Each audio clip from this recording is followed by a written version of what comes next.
stukje selderij met dikke stangenprei. Die gongen in de echte soep, die dogen ze erbij. Bonboenen komen op hun dus, en duks ook rammenaas. Een piepen op de sla, dat smaakt de eerste klas. Boven schinkenspek, boterham met zin. Zoermoos, vleuten is dat boven vleuten heen. Heutjes, broodboes, viel mee gemak. Dat komt verdoeken gerten en happen wordt goed gesmaakt.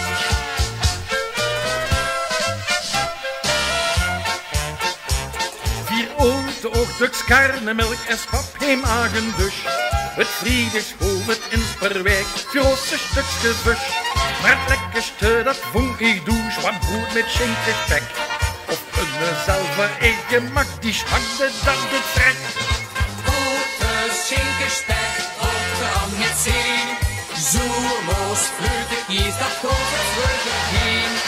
Heutjes, broodboes, viel mee gemak. Dat komt verdoeken gerten en happen wordt goed gesmaakt.